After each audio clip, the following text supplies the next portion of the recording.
G'day and welcome to the Grow a Small Business Podcast. I'm your host, Troy Truen. Each week, we speak with an owner who has grown a business with 5 to 30 team members to something bigger.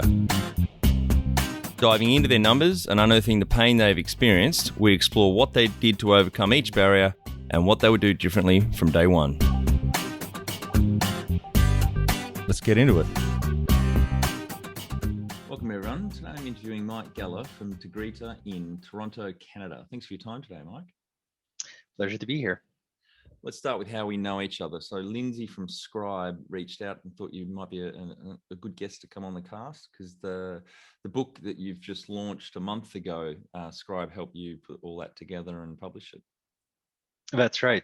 We just launched last month, so in May, our book, CMO to CRO, the revenue takeover by the next generation executive.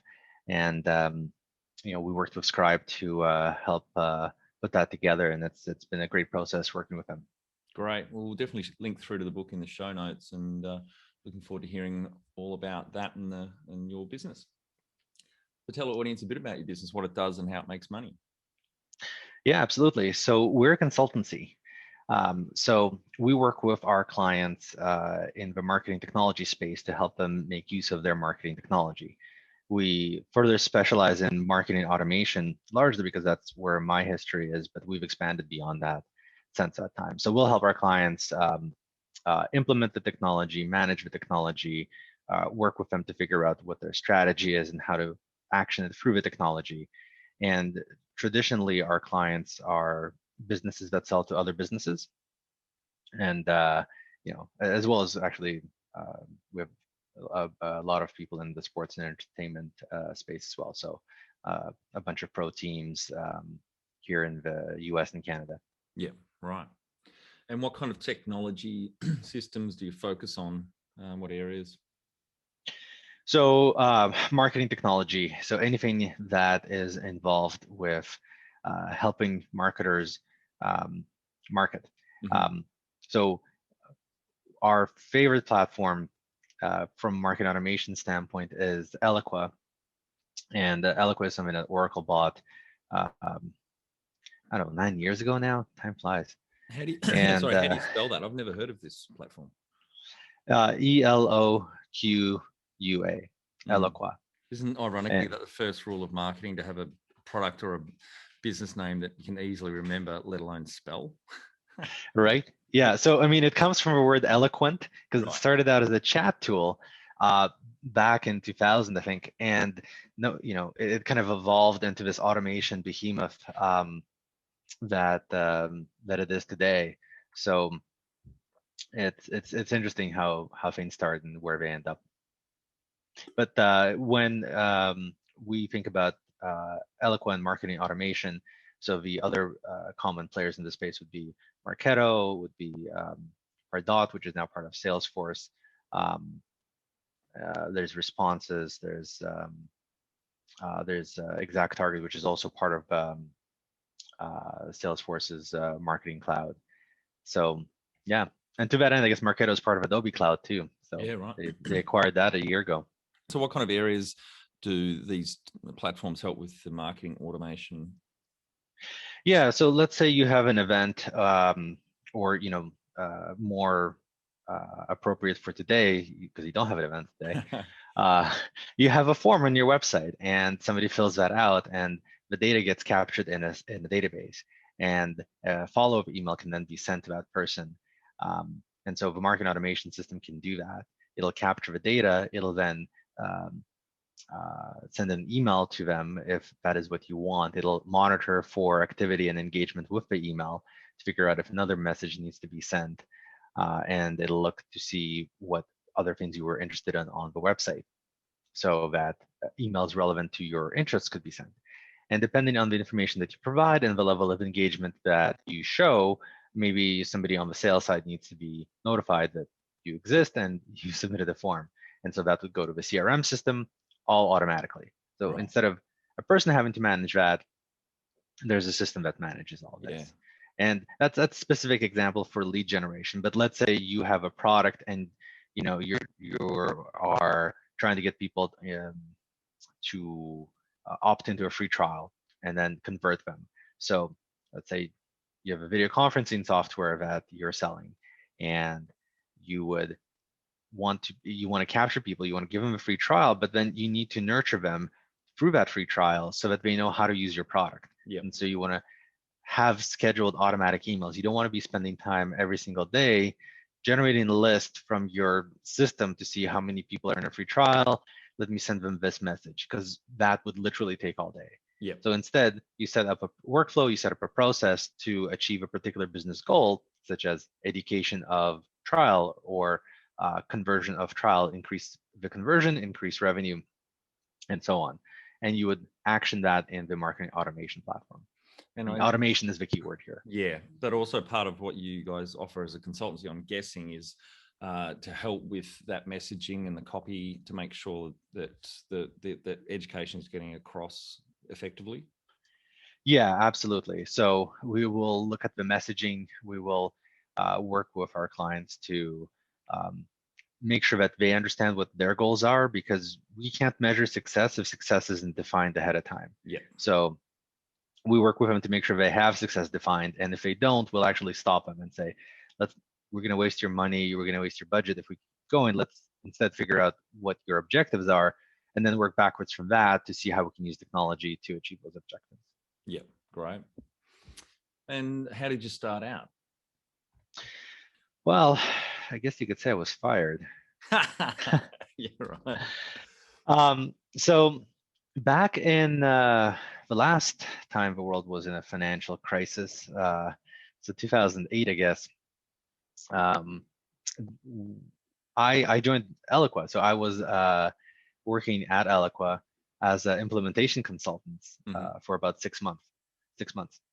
And then the sky started to fall, and they cut half of their professional services team. So I was really bought into it. When I started working there, I truly believed in what it is that we were doing, because I was doing that manually before at a different agency. And so I'm like, well, this is the future. Yep. And I was right, because they were a startup that went public and they were successful in that. But they cut half of their professional services team, and I wasn't going to let something as silly as no job stop me from working in this technology that I believe to be the future. So I went out on my own and picked up a couple of clients, and it started from there. But I had a lot of support, because this was a very tight-knit community of partners, and the organization itself, it was very supportive. So they helped with contacts, and there was a need. And so starting with one client and then another client, and then it kind of grows from there. But that was enough for me at that point in time. I was also younger, so money wasn't as much of an issue. Yep. And it was just sort of easier. But I wouldn't necessarily say that I was brave enough to leave a job and start a small business, or a business, I would say. You were pushed out.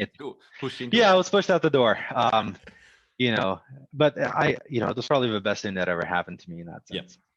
That's great. And so was it 2008 you officially started the business, or 9? 2008. Yeah, that was officially started the business, because again, clients were great, and I was doing implementation, so I was helping with the setup of a platform. And there's the implementation is basically installation and base configuration, but now you got to use it, and there's usually reasons why people spend the money to buy these things. So I was working with them to help them set up various things. Right.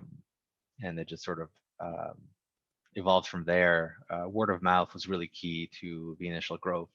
And at that point in time, it was my sort of namesake company. So because I just went out on my own, I did my own thing.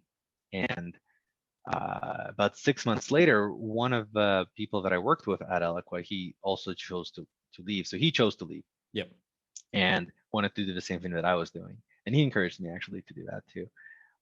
And we ended up working together a lot, to the point that over a few years, we actually ended up hiring people, and I think growing a team of 8. And at that point in time, we decided to actually form a company, Tegrita, um, and we did as 50-50 partners. And as 50-50 partners, if you ever go into business with someone where you're equal shareholders, that means that you have to have unanimous consent on Yeah. all decisions. Mm-hmm. So I'll repeat that again. You need to have unanimous consent on all decisions. Yep. So 2 years later, I bought him out, and it was good for both of us. Right. Yeah. That is a Yes, and tricky one, that 50-50 thing. I mean, there's controls you can put in the shareholders agreement, mediation, etc. Hopefully, it shouldn't go to too many shareholder votes though. But it sounds like it just wasn't working out for you guys as a partnership. yeah, it was tough, and I mean, it was a great relationship, and I wouldn't trade it for anything, because the amount of personal growth that I went through, it's just incredible, and so I wouldn't necessarily trade it for anything, because it prepared me for being Now, able to be a sole owner of the business. yeah. And so, but in 2008, then, how old were you when you started out? If you've had enough coffee today to do the numbers, 13 years less what your age is now. Oh man, 27, I want to say. It Yep. was right around my birthday, so I'm turning 40 this year, Yep. and it was about 13 years ago. So yeah, 26, 27. Yeah, great. It was before I got married, so Yep. uh, yeah. So that it has been a little bit. Yep. And do you have some key numbers to illustrate the growth of the business over those 13 years? Starting out yourself as the one full-time equivalent? Well, I mean, if I start from zero, it's great to have growth. Ultimately, it's stuff that was necessary. So you go from one client to another client, and it's you as sort of as an individual, it's like a few $1,000s a month, and then it grows to a few more, and then it becomes 10,000, and 10,000 is like this magical number when you're just starting out, because oh my God, it's 5 digits, and and then it grows, and then you take on not necessarily too much work, but then you realize that, well, there are certain things that take you too long that someone else is better at doing, that would give you more time to do on other things. Yep. And that that's a good time to bring someone else in to help you. So I would say that when we formed uh, Tegrita, we every year we were growing. So I mean, it would have been like double-digit growth every single year. Right. And not really remembering the details over the last 13 years for each individual year. I can tell you last year, and last year was a hard year. We still managed to eke out some growth, so we had like 10% or something along those lines. That's still good. The year before, yeah, right, for a pandemic year. And the year before that was actually much better. I think it was like 30, somewhere between 30 and 40%. And that's largely due to the leadership team that has been built up over the years, that's helped make decisions, because as you grow, the thing that you got to realize is that you don't know everything, and you're not the best at everything. Yes. And generally speaking, there's always going to be someone better than you at something and pretty much everything. Yep. So you want to find those people and have them join you, so that they can bring their talents to your team. So what would you say the full-time equivalent would be roughly now? About 25, Right. 25 people. That's phenomenal growth. Yeah. And when was the moment you felt like you succeeded? Oh man, I was thinking about this, because I don't necessarily know that I had that moment. The thing about success is it's really different for everyone, and others will tell me, oh, you're super successful because you got fired and you started a business and it grew into 25 people. That's pretty awesome, and I will say that yes, wow, when you say it like that, that's incredible. Yep. But it's been a journey, and there's been a lot of happy moments, and there's been a lot of scary moments, there's been a lot of stressful moments, and sometimes it's all in the same day. So it's yeah, as long as I continue to help my clients, I feel successful. So whenever a client says, Mike, thank you, your team has been brilliant, um, I feel like I've succeeded in that moment. Yeah. Well, that's the next question. What does success look like for you? Would you say that's it? Yeah, like because my goal is to help organizations, right? Like I'm I am a consultant through and through. Um, I don't know why. I guess I like pain and suffering, but it's just who I am. And if I can help my clients solve problems, that makes me happy. I feel successful in that. So for me, there's that. I also feel happy when I've helped.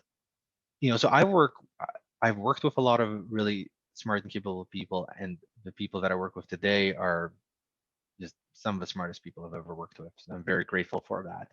But whenever I see them grow, and I know that the company helped facilitate that growth, that makes me feel super successful. Perfect question for you. Number one thing you'd recommend to marketing a fast growing business? Oh, you'd think that. But you know, I'm not the marketer in the organization. But I'll tell you that we didn't really start marketing until a few years ago. Right. And that's because we really relied heavily on word of mouth Mm-hmm. and our reputation and the quality of our work.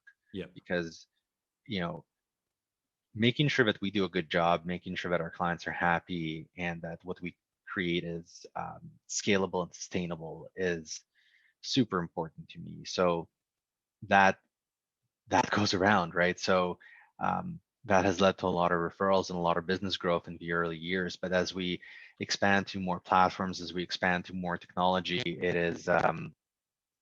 it needs to be marketed. And because we don't sell widgets, like I cannot market something that somebody can buy online on the website, right? Yep. And what we would be marketing would be our brains. Mm-hmm. So our talents, our ideas, our abilities, our solutions. And the way that we are going about this is through content, because uh, that is an example of all of those things. Mm-hmm. So we spend a lot of time on writing content, putting content together, publishing content, sponsoring content development, and just getting our ideas out there. And part of our organizational culture is to share with our community, share our ideas, share our solutions. And so we do that. So and then what we find is that when we talk to prospects, they'll tell us, oh, we've been looking at your content for years, and this is just an opportunity for us to finally talk to you. So Great. that is really how we go about it, and we try to do that. Where do you distribute most of your content? On your website, and that's obviously helping with SEO, but other platforms like LinkedIn as well, or? Yeah. Yes. So we will drive. So we use marketing technology. Yeah. Kind of eat our own dog food, so to speak. So we have a hub at activate.tegrita.com, Mm-hmm. and we publish all of our content there, and we we distribute it on social channels. So yes, definitely LinkedIn, Twitter. We don't bother with Facebook much. It's not where our audience is, and when they are there, they don't necessarily want to think about work-related stuff. Yeah. But LinkedIn and Twitter has been effective. Yeah. Yeah, great. And how did you fund your business? Investment, bank finance, any government grants? Oh, no investors, no government grants. You know, when I started, it's really whatever money I had, and the growth of the revenue that was generated ended up being enough to fuel the growth. Mm-hmm. Since then, of course, we work with a bank. There's like lines of credit and things of that nature, but it is not. So there's no grants or anything along those lines or investors. So just reinvested profits back into the growth. Exactly.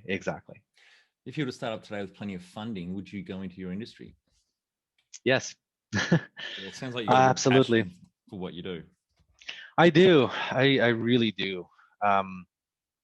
One of the reasons I wanted to start consulting in the first place is because, well, consulting has a bit of a bad rep.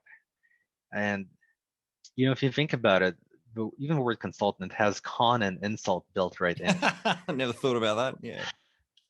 I'm like, yeah, is that a little bit of irony there, coincidence? Yep. But I wanted to do the opposite of that. I wanted to build a company based on integrity, built on transparency, built on honesty, and that's where the name Tegrita came from. It came from the word integrity. Yep. And it's kind of true to who I am as a person and how I think that we should go about things. Because I believe that the more you give, the more you have to give, the more you share, the more you can share. Yep. And that's sort of like the opposite of let us black box you in so you can never run away, which is what some consultancies will do. Yeah. Can you outline the most stressful point in your small business growth journey so our audience can learn from it? Well, definitely that time period with my partner, that was one of the most stressful times. And, I will say that if you do have a partnership, whether it be two or more people, get a shareholder agreement in place Oh, shit. and come and come to an agreement on who's going to be the boss. Yep. You need to have an agreement on whose word's going to go. Yeah. Even if you have equal share, you need to have that open and honest conversation, because you cannot have fingers pointing elsewhere, because then there's no accountability. And then if somebody wants to take lead but you didn't give them permission to, yep, it's going to create a lot of stress. And so had I done things differently, I would have definitely had a shareholder agreement from the beginning, and I would have wanted to have a conversation around what decisions do I have absolute power over? What decisions do you have absolute power over? Or is it just, one of us will have a decisions power no matter what, even though we're 50-50 shareholders? That would have been an interesting, have been a good conversation to have. But at the same time, I don't necessarily know that I would have been mature enough at that point in time in my life to actually do that.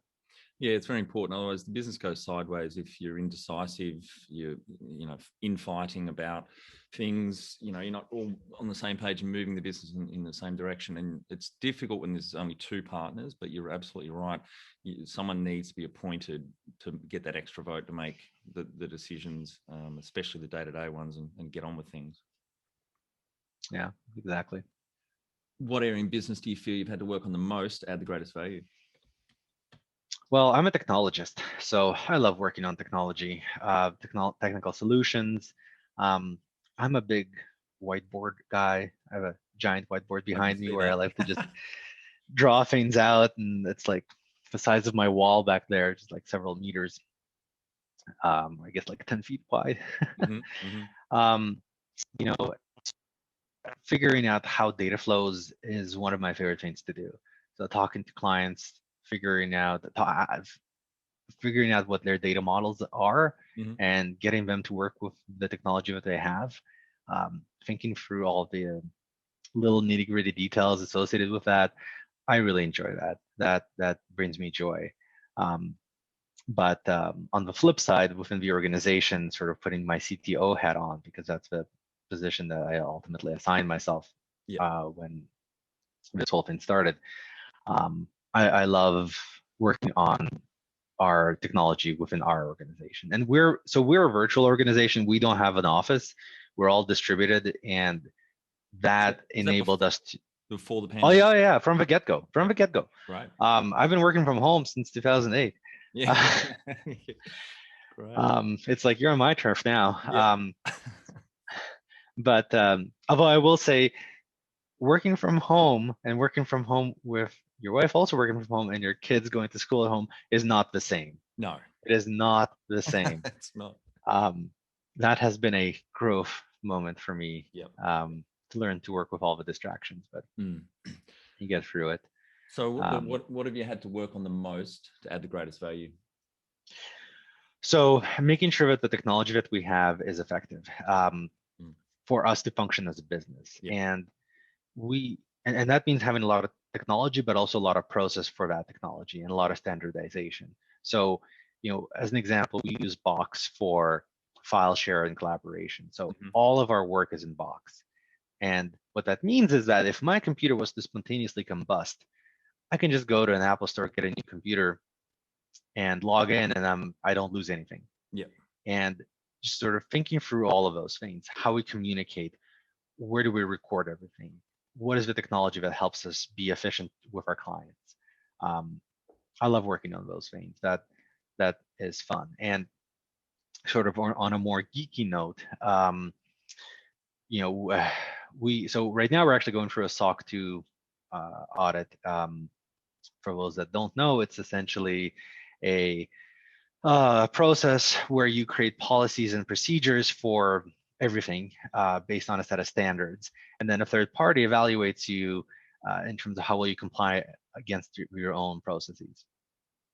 So part of that was actually implementing a vulnerability scanning software, and it's actually been so much fun because every time it runs and scans, if it finds something, I'm like, ooh, there's the vulnerability. Okay, I have to now squash it, or now that all of the vulnerabilities have been dealt with, I get like scans all the time that say, none of your systems have been affected. This Nginx vulnerability does not affect your systems. And that just gives me a little bit of joy. Yeah, good. What have you enjoyed the least about managing fast growth? Man, legal and finance. Yeah. Yep. Those are a couple of things actually I took over when I took solo ownership, and I had to learn how to work with it. So doing financial analysis, working with lawyers, and I never thought I'd work with as many different lawyers as I did over the last however many years. But lawyers are like doctors. There's a subspecialty for everything. Yep. And you want to have your family doctor, so to speak, so kind of like your main lawyer, but then they'll connect you with specialists in various niches like intellectual property or copyright or other things, and it's just crazy. But it's been a great relationship. And likewise on the accounting side, on the finance side, we essentially outsource as much as we can because we got to pay for it one way or the other, and it's just better if you outsource for the things that you're not. And what do you love most about growing a small business? Oh, sort of. So kind of goes back to the success question, right? If I can make one client happy, growing a small business allows me to make more clients happy. Yeah. And that's really sort of been the structure to enable our more and more clients to be successful. That's great. Yeah. What has been the biggest mindset shift for you in your small business growth journey? Well, let me ask a clarifying question on that. Mind shift from what? So before you really got into business, you thought a certain way about this one area of business. It might be, managing people, or it might be about marketing, or, finance, but something that the biggest shift in the way that you thought about a part of your business or the growth. Yeah. So when you work somewhere, you have a boss, and that's the person who tells you what to do. And the sort of biggest misconception people have is when you work for yourself, when you start your own business and you grow it, that you're your own boss. And the reality is completely the opposite. And instead, everyone is actually your boss. So all your clients are your boss. Your team is your boss. Your partners are your boss, because you answer to all of them. Yes. And instead of having one, it's like you have 100. Yep. And it's actually a lot harder than that. But the other thing is, it the demands on your time that happen as you grow shift. Yep. And nobody tells you this. Like, what you're doing when you're 5 people, and what you're doing when you're 10 people, and what you're doing with your 20 people and 25 is very different. And the problems that you have are very, very different. And every couple of years, it's like, man, if you told me I would be doing this 2 years from now, I wouldn't have believed you. Yep. And it's all the time. But that's sort of what I love about it, because I'm constantly challenged. I'm constantly forced to grow and learn, and you don't get bored. Yeah. Totally agree. What's that saying? As a small business owner, it's great because you get to work your own hours when you want. You get to decide when you work those 80 hours. What's the number one habit you think a small business owner needs to develop and maintain? Oh, have a method to relieve pressure and stress. Mm-hmm. Yeah. Like, this is a stressful job, and if you keep it bottled up, you're gonna give yourself a heart attack, or you're just gonna just drop dead one Yep. day. And you need to have a way of relieving pressure, stress. So, like, for me, I go on walks, and that helps me clear my mind. And when I say go for walks, I mean actually not holding a phone in my hand while walking. Right. Um, just Mm-hmm. just be in my own thoughts. Just go through the movement. It's meditative almost. Yes. And the other thing that I do is I work out. So that really helps. Mm-hmm. Again, so I have a gym at home now, fortunately, because the other ones are closed. Um, but just being able to work out and get sort of that pent up emotional energy, any sort of anxiety out, Mm-hmm. whether it be for a walk, whether it be a workout, it is so important, because if you are trapped by your own feelings, by your own emotions, you are blocked from seeing what is in front of you, and you can be paralyzed, and you cannot, and you can be stuck in this mode of inaction. So you need to have a way of relieving stress and pressure. Mm. Jump over to growasmallbusiness.com and leave your details to get a short 2-minute email I send on Fridays to help small business owners like you become better leaders. I include some reading or professional development resources I've discovered in the last week. Can you talk to how you've added people to the team, some wins, mistakes, and advice for those listening? I heard this quote from someone a long time ago: hire slowly, fire quickly. Mm-hmm. Yep. I haven't quite been able to live up to that myself. But as years go by, it's proving to be true. Right now, our hiring process is really solid. Like, I am super stoked about how we hire. It's super transparent. We outline what we pay. We're Mm-hmm. not one of those companies that's like, go through these hoops and then we'll tell you how much. Yep. So we'll be upfront about it, and we it's like a 5-stage process. Mm-hmm. And the people who come on fit the culture, they have a skill set, they're able to perform great. Before that, and various iterations of that, we went through a period where we hired somebody from a referral. Like, hey, I know Bob. Bob, has 2 hands and can figure things out. Like, okay, Bob, come on board. 3 weeks later, we figure out that Bob doesn't know how to set up a calendar invite, and that really that's not the right place for him. Mm. So, we went for a period where, like, we had massive fails, shall we say, with hires. It's not even so much as turnover, but like, people would come on and they would leave several months afterwards, either because we asked them to leave or because they realized that this isn't the right place for them. Yeah. So we've solved for that problem since then. So I would say that, having a process for hiring and iterating is critical. Just because you get a referral for someone, that 9 out of 10 times it's going to go badly. Yep. And what are some things you recommend to building a sustainable and kick-ass culture to help with the growth? Oh, well, communication.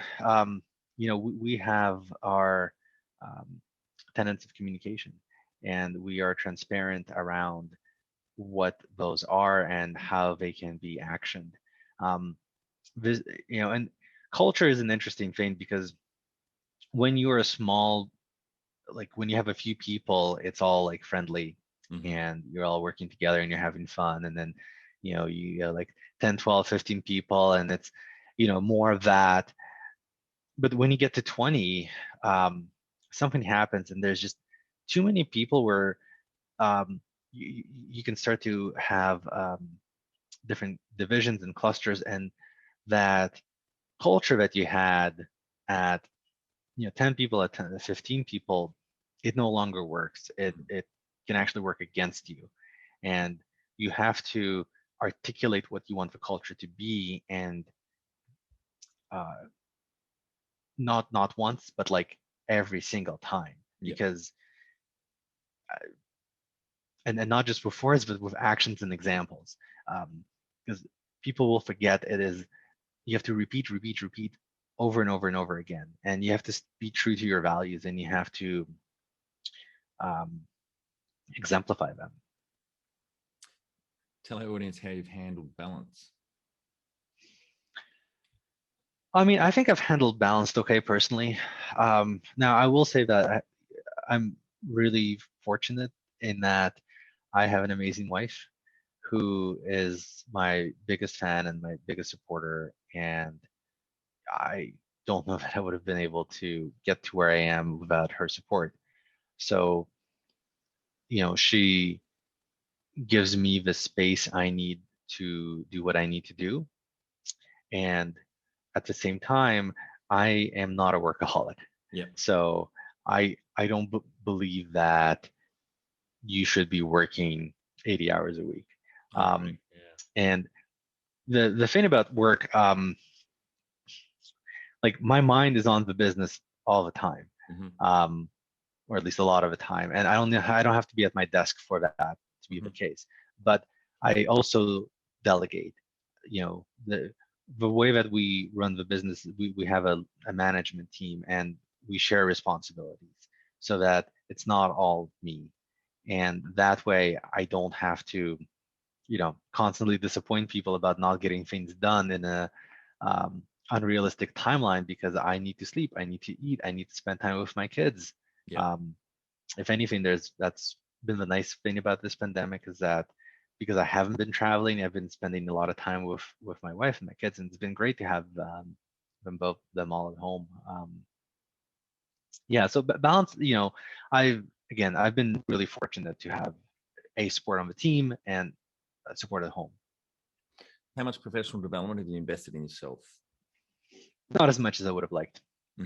I've been wanting to do an executive MBA for the last 5 years, but I just can't find the time to go through with it. And they're pretty intense, executive ones. Yeah. So instead, I've relied on others. So, kind of going back to having a team of people who are smarter than you and being really good at what they do, and trusting them to make decisions that are the best for the business. And that's been critical, because again, I know I don't know everything, and having people around me who have experience in other areas, I need to trust them to use that knowledge and experience. Otherwise, why are they here, right? And that's generally how I feel about hiring people in general. Like, if we hire smart, capable people, then you have to give them the space to be smart, capable people. Yeah, I love that Steve Jobs quote. It doesn't make sense to hire smart people and tell them what to do. We hire smart people so they can tell us what to do. Steve Jobs. Very, very true. That is very true. That's very If, true. if you've had mentors or coaches along the way, tell us about that experience and value they've added. I haven't. Don't necessarily know why. It's not that I rejected a particular coach, but um, it's not something that happened for me in my life. What about mentors? In Any mentors? Yeah, same. No mentors or coaches. I would say the closest, going through that process of working with my co-founder, um, we would talk to each other all the time. We would try to solve problems, and that's been super helpful. Mm-hmm. Like, it had pushed me to grow, Yep. and I'm sure likewise for him. But we didn't have a mentor or coach, but I did have a co-founder, and we spent 6 years, 7 years together working, growing, pushing each other Yep. to be better, and that's definitely paid off. Do you have a board of directors or advisors? No, it's something that I've considered, but haven't really gotten around to that. Again, goes back to what is the purpose of such a group, Mm-hmm. and honestly, I think if we were to get investors, then I think a board of directors and advisors would make sense. Yeah. It probably come hand in hand, frankly. Yeah. But no, we don't have a board of directors or advisors right now. All right, Mike, we're on to our final 5 questions. What do you think is the hardest thing in growing a small business? Oh man, planning. Your plans can go to shit faster than you can say shit. Just being able to move just at a turn of a dime, or however that expression goes. Yep. Favorite business book which has helped you the most? Yeah, I don't have one. I tend to read more articles. So one of my favorite apps on my iPad is a Flipboard, Mm-hmm. and It's so good. yeah, it is. It's the first killer app for the iPad, in my opinion. Back in 2010 when it launched. So I read articles and I read stories. I also love Quora. So Mm-hmm. many intelligent people on there sharing their advice and stories. Yep. Any great podcasts or online learning tools you use for your own professional development? I'm gonna go with I'm more of a reader, so I tend to read more because every time I hear a podcast, I add it to a list and I never get around to listening. Yeah. I'm horrible at that.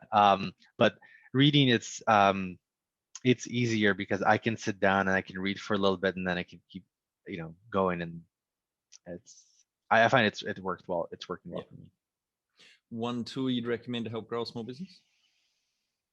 Oh, cloud. So I'd say one, you don't need an office, um, and use cloud technology. Yep. It is there for a reason. There's a reason why everything is cloud now, and ultimately it makes things cheaper. It solves a lot of problems for you around things like redundancy and resiliency, and it just like you can work from anywhere Yep. with cloud, like Box, Slack. Like, these are such incredible tools. Don't try to build your own stuff. No. Like, especially if you're small, just use off-the-shelf products. Don't waste time building stuff. Yep, made that mistake before. Don't worry about that. Finally, my favorite question: what would you tell yourself on day one of starting out? You're gonna learn a lot, and you're not gonna know so many different things. Things will go differently than how you expect, not necessarily good or bad, but just differently.